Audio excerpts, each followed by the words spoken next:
आम बेचने वाली बहू के घर आया एसी।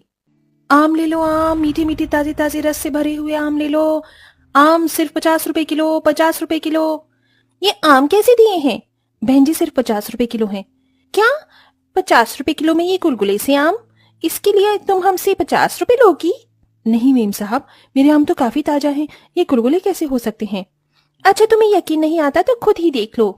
रागिनी जैसे ही अपने आमों को छूकर देखती है तो वो काफी ज्यादा गुलगुले होते हैं। ये देखकर ये आम गुलगुले कैसे हो गए?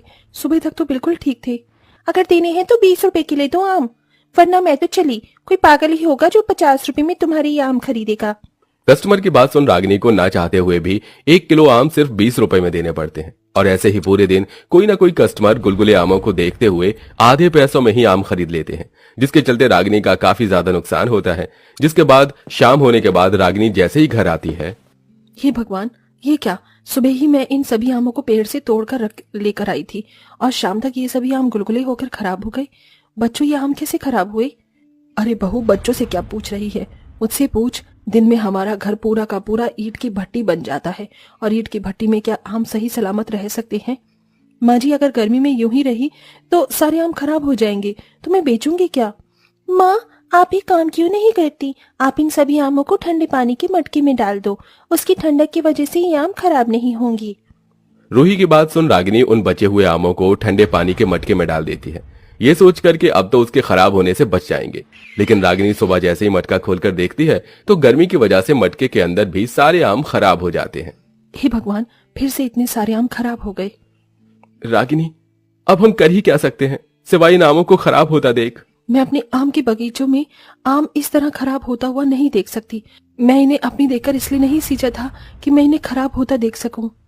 तो हम और कर ही क्या सकते हैं? इस गर्मी से तो हम नहीं लड़ सकते ना। अर्जुन की बात सुन रागिनी के पास कोई जवाब नहीं होता, जिसके बाद रागिनी फिर से अपने आम के बगीचे में जाती है और वहां से आम तोड़ने लगती है। हे भगवान, हम पर थोड़ी दया करो ताकि ये आम खराब ना हो। रागिनी आमों को लेकर उन्हें बेचने के लिए चली जाती है। तभी दोपहर होने तक सारे आम फिर से गर्मी की वजह से खराब हो जाते हैं, जिसके चलते रागिनी गुस्से में उन सभी खराब आमों को फेंक कर अपना ठेला लेकर घर जा रही होती है। तभी रागिनी की नजर एक बड़ी फलों की दुकान पर पड़ती है, जिसमें रखे हुए सारे फल काफी ज्यादा ताजे थे, जिसे देखकर रागिनी उस फल वाले की दुकान के पास जाती है। भाई साहब, इतनी गर्मी में भी ये सभी फल इतने ताजा कैसे हैं? अरे बहन जी, इस एसी की वजह से मैंने अपनी फलों की दुकान में एसी लगा रखा है, ताकि गर्मी में भी मेरे फलों को ठंडक मिले और वो खराब ना हो। उस दुकान वाले की बात सुन रागिनी के मन में भी एसी लाने की ख्याल आता है और वो एसी की दुकान पर पहुंच जाती है, जहां उसे एक एसी पसंद आता है। भाई साहब, ये एसी कितने का है? बहन जी, सिर्फ 25,000 का है। क्या 25,000 रुपए का? मैं तो अगर सारी जिंदगी भी मेहनत मजदूरी करूं तो भी इतना महंगा एसी नहीं खरीद सकती।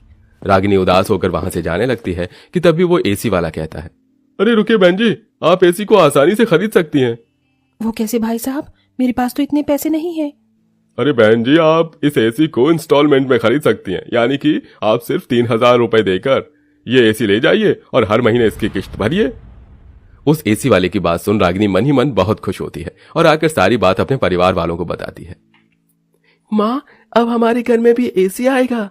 आपको पता है, हमारे दोस्त है ना चिंटू, उसके घर में भी एसी लगा हुआ है और वो अपने एसी पर बहुत इतराता था। आप देखना, हम भी अपने एसी पर इतराएंगे। रागिनी, तुम्हारा दिमाग तो ठीक है। तुम जानती हो ना कि हमें 2 वक्त की रोटी खाने के लिए भी कितनी मेहनत करनी पड़ती है, और तुम इंस्टॉलमेंट में एसी खरीदने की बात कर रही हो। ये एसी मैं इसलिए खरीद रही हूँ ताकि इसकी ठंडी हवा में मेरे आम खराब ना हो सके और हमें भी इस भयंकर गर्मी से छुटकारा मिल जाए। अब चाहे मुझे कितनी भी मेहनत क्यों ना करनी पड़े, मैं 3,000 रुपए इकट्ठा करके इंस्टॉलमेंट में एसी खरीद कर ही रहूंगी। रागिनी अपने मन में एसी खरीदने की ठान लेती है, जिसके बाद अब वो आसपास के बाजारों में आम बेचने की बजाय उन दूर जगहों में आम बेचने के लिए जाती है, जहां पर बहुत कम ही आम वाले होते हैं। हे सूर्य देवता, थोड़ा तो रहम करो। आपकी ये ज्वाला जैसी किरणें तो मेरे शरीर को जलाकर राख कर देंगी। बाप रे बाप, कितनी गर्मी है। नंगे पैर चल चलकर दूर दूर तक आम बेचने के लिए जाया करती थी, जिसकी वजह से गर्मी में रागिनी की तबीयत काफी खराब होने लगती है। धूप में घूम घूम कर मेरी बहू का सारा शरीर कितना लाल हो गया है। नंगे पैर गर्म जमीन पर चल चल कर इसके पैरों में छाले भी पड़ गए हैं। दादी, दादी देखो ना, माँ के हाथों में भी छाले हो गए हैं। अरे बच्चे, तुम रो क्यों रहे हो? मैं बिल्कुल ठीक हूँ। मैं जानता हूँ रागिनी, तुम इस तकलीफ से गुजर रही हो, मुझे माफ कर देना। तुम तो जानती हो कि मैं दिन की मुश्किल से 100-150 रुपए कमा पाता हूँ। मेरे लिए 3,000 जैसी रकम इकट्ठा करना बहुत मुश्किल है। बस कुछ ही दिनों की और बात है, फिर देखना सब कुछ ठीक हो जाएगा। तबीयत खराब में भी रागिनी कड़ी धूप में आम बेचने के लिए जाती है और धीरे धीरे पैसे इकट्ठा कर रागिनी कुछ हफ्तों में 5,000 रुपए जोड़ लेती है, जिससे वो इंस्टॉलमेंट में एसी लेकर घर में लगवा लेती है।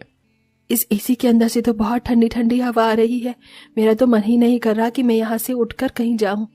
अब तो हमें रात में अच्छी नींद आएगी और मच्छर भी नहीं काटेंगे। घर में एसी लगने की वजह से सभी लोग बहुत ज्यादा खुश थे, लेकिन सबसे ज्यादा खुशी रागिनी को थी कि अब उसके आम बिल्कुल खराब नहीं होंगे। बहू, मैं सोच रही थी कि क्यों ना अब तू बाहर धूप में आम बेचने की बजाय आंगन में ही एक बेचना शुरू कर। अगर तू बाहर गर्मी में आम लेकर जाएगी तो आम फिर से खराब हो जाएंगे, लेकिन अगर तू आंगन में बैठकर आम बेचेगी तो इससे कुछ खराब नहीं होंगे। माँ जी, आपने तो मुझे बहुत अच्छी तरकीब बताई है, अब मैं बिल्कुल ऐसा ही करूंगी। अब रागिनी आमों को एसी की ठंडी हवा में रखकर आंगन में बैठकर आम बेचना शुरू करती है। ये क्या, तुम तो अपने आंगन में ही आम बेच रही हो? अगर बाहर धूप में आम बेचूंगी तो गर्मी की वजह से सारे आम खराब हो जाएंगे। देखिए, मेरे घर में एसी लगा हुआ है, इसलिए इतनी ठंडक में आम बिल्कुल खराब नहीं होंगे। अरे वाह, तुम्हारा एसी तो सच में बहुत बढ़िया है। इसके अंदर से बहुत ही ठंडी ठंडी हवा आ रही है। कस्टमर एसी को देखकर रागिनी से 2 किलो आम खरीद लेते हैं। वहीं आसपास के लोगों को भी वो कस्टमर रागिनी के एसी में आम बेचने के बारे में बताती है, जिसे कुछ लोग रागिनी के पास आते हैं। अरे तुम तो सच में एसी में आम बेच रही हो? अरे आप लोगों को तो बहुत पसीना आ रहा है, एक काम करिए, आप यहाँ बैठिए, मैं आपके लिए ठंडे ठंडे आम काट कर लाती हूँ। रागिनी उन कस्टमर्स को एसी की ठंडी हवा में बिठाकर उन्हें आम काट कर उसके ऊपर मसाला डालकर उन्हें खाने के लिए देती है। एसी की ठंडी ठंडी हवा में ठंडा ठंडा आम खाकर उन सभी कस्टमर्स को बहुत मजा आता है, जिसके बाद अब वो सभी कस्टमर रागिनी से 2-3 किलो आम खरीद लेते हैं, जिससे पहले दिन ही रागिनी की काफी अच्छी कमाई होती है। देखा माँ जी, एसी की वजह से आज कितने लोगों ने मुझसे कितने सारे आम खरीदे। इतने सारे आम तो मैंने पूरे महीने भर भी नहीं बेच पाई, और साथ ही साथ मेरे आम भी नहीं खराब हुए। रागिनी के एसी में आम बेचने की वजह से अब धीरे धीरे रागिनी के कस्टमर बढ़ते जा रहे थे। अरे ये तुम इतनी धूप में कहाँ जा रही हो? बच्चों को मैंगो शेक पीना था, इसीलिए आम लेने के लिए जा रही हूँ। अगर तुम्हें आम ही खरीदने हैं तो तुम रागिनी से खरीदो। पता है, वो एसी में आम बेचती है, और जो भी उससे आम खरीदने के लिए जाता है तो वो उसे एसी की ठंडी हवा में बिठाकर आम भी खिलाती है। क्या तुम सच कह रही हो?